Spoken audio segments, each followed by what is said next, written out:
நல்லா தான் போய்கிட்டு இருக்கு. என்ன அப்படியே ஃபாலோ பண்ணு. இடிபாடுக்கு பிறந்தவன் இன்னும் நீ ஸ்டெடி ஆகலையா? டயரை கெட்டியா புடிச்சுக்க. நான் ஓகேன்னு சொன்னாதான் விடணும். நீங்க ஓகே சொன்னா தான் நான் விடணும், அவ்வளவுதானே? ஆமா. கவலைப்படாதீங்க பாஸ், நீங்க ஓகே சொன்னா தான் நான் விடுவேன். Okay okay. ஐயோ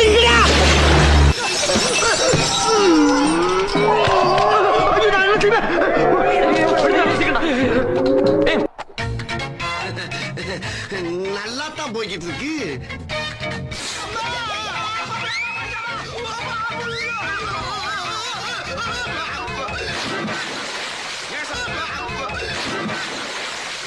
சோத்திரையும் அடி வாங்கியாச்சு, சேத்திரையும் அடி வாங்கியாச்சு. மனுஷன் அவங்க ஒரு ஈவிரக்கம் இல்லாம நடந்துக்கிறாங்க. தம்பி இப்ப சந்தோஷம் தானே?